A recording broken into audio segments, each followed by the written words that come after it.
Hey, what's up? This is Ed Paredes, and you're watching Boxing During Dinner. Boxing During Dinner always wins by unanimous decision, 120 to 108. Armando, David.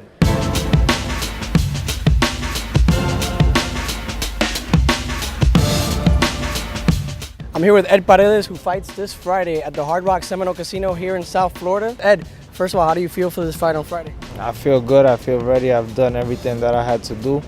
I'm just ready to go. I'm excited about fighting here at the Hard Rock. Your opponent, Juliano Ramos, what do you know about him? How did you prepare for him? Well, I don't know much about him. I heard that he's just a big puncher. I've done everything that I had to do in the gym, so I have no worries, and I'm just ready to go.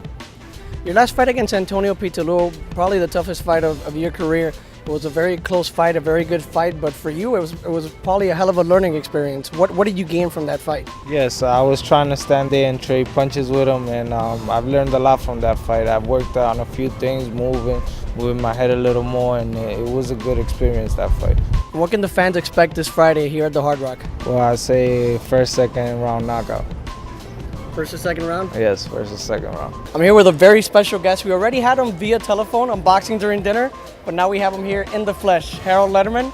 Thank you, welcome Armando. to Boxing During Dinner. Great to be here. Ed Paredes, who's the main event on this card. What do you think about Ed Paredes? He's a good young fighter. You know, it's funny, with 4 10-rounders and all these prospects, I was trying to figure out who the main event would be, you know.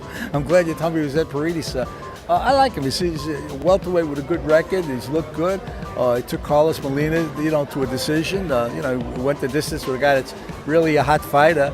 Molina, holding Erislandy Lara to a draw and beating up Kermit Cintron last week. So, I think Ed Paredes has got a future. I mean, he's just got to keep winning. He's something like 26-2, and good record.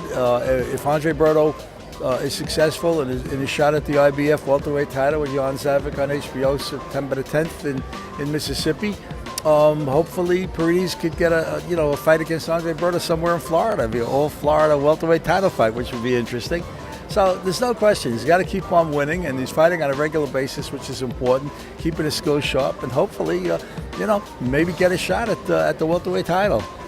I'm here with Dream Team promoter Henry Rivalta. I've known Henry a long time, bringing good boxing here to South Florida. A lot of people have that sour taste in their mouth after watching David Haye against Klitschko and Lenier Solis against Vitali. And they want to see another champion in the heavyweight division that's not named Klitschko. And Luis Ortiz, you think he's the guy? Well, I tell you one thing. Nobody's Mike Tyson, which is what all the fans really like to see. I wish we could reincarnate a Mike Tyson in somebody's body so I can be fortunate enough to sign that heavyweight. But we feel that Luis Ortiz is the best chance that anybody's going to get to beat one of the Klitschkos. He's articulate. He knows his stuff. He knows his way very well around the ring. He's powerful and he's exciting. He's not a lazy, boring fighter. He's a fighter that brings a lot of electricity to the ring. And you can ask some of the opponents that he's fought. He's fought a lot of top-name guys already at 12-0. So we've put him in tough at the beginning of his career to see what we had, and we knew that we had something special in him. So we're praying that we're going to get a shot at a Klitschko in 2012.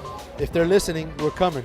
So Luis Ortiz dreamed to be the heavyweight champion of the world, and we feel that he's got what it takes to make that dream come true. Last but not least, Ed Paredes. Ed made some waves earlier this year, or actually last year when he knocked out Joey Hernandez.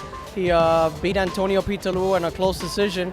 Now he's close to a world title shot, as Harold said. He may fight on Andre Berto or John Zavik, somebody else in the division.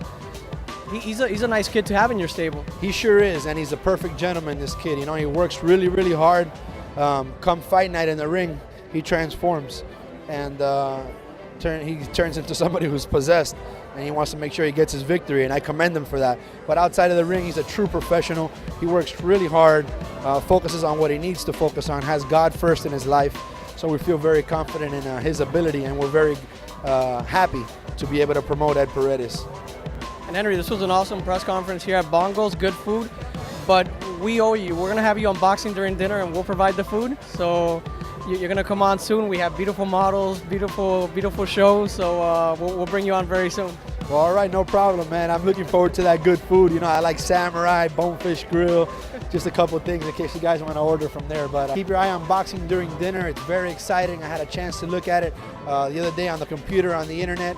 I think you're doing a great job with that. and hope that we'll be able to be on there and be able to spend some time with you guys there. So look out for Dream Team Boxing 2011, 2012. We're coming.